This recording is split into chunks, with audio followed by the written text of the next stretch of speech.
Gaurkoa, Deustoko ikastolatik datoste, donde tenemos a los chicos, a las chicas de Deusto, con Dafniak. Deustoko ikastola eta biok, hirugarren DBHkoak dira, eta aurkeztuko dute horrelako proiektua. Metodo zientifikoa erabiliz drogen eragina Dafnian. Deitzen da Dafniak. Non daude?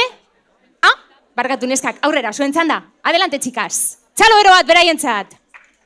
Hartu mikrofonoa. Ta nahi du... Bai, hoxe. Oso ondo. Bueno, zer da Dafniak, kontatu. Nola deitzen zarie? Ni Malen deitzen az. Malenta? Eta ni Gazi. Aurrera, kontatu, proiektua.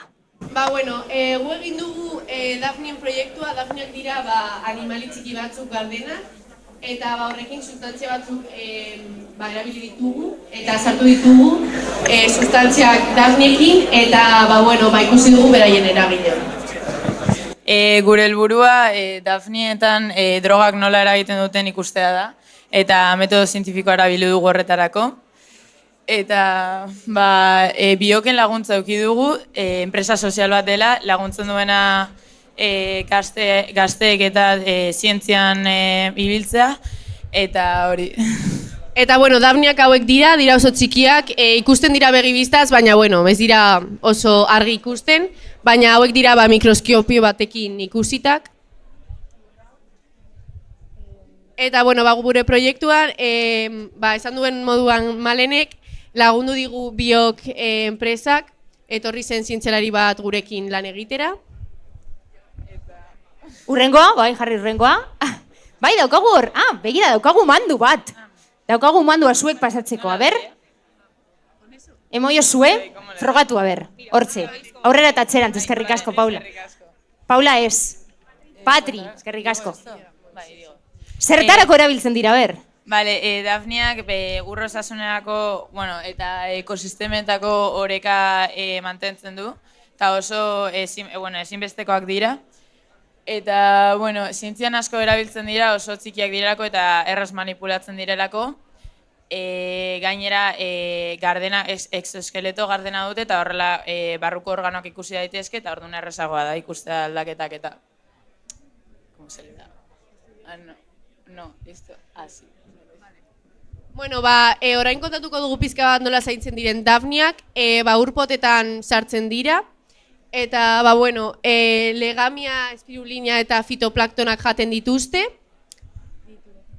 Eta klorurorik gabeko uretan bizi dira, 18-25 gradu arteko temperaturetan. Eta gure lana pizka bat antolatzeko metodo zientifikoa erabili dugu. Eta, suposatzen dut ja erabili duzuela zuek noiz baiten. Eta, horiek dira pizka bat pausuak, zuek ikusteko.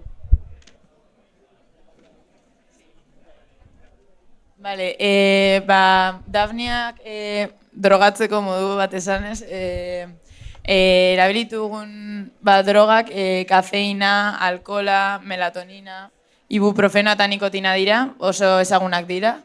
Adibidez, kafeina, kafean dago, alkohola edarietan, eta melatonina ez bakizue da lo egiteko errazten duen droga bat.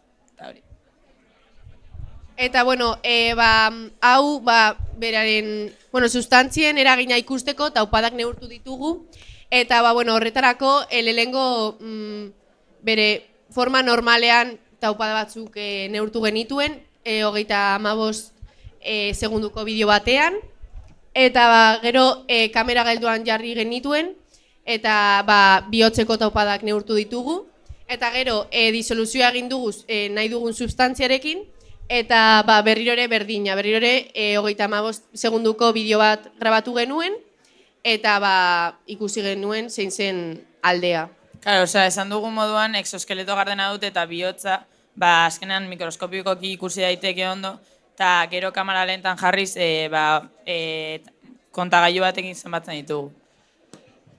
Eta gero horrekin ikusi genuen igual taupada gehiago edo gutxiago substantziaren arabera eta horrela. Eta hau izan da guztia, eskerrik asko entzuteagaitik.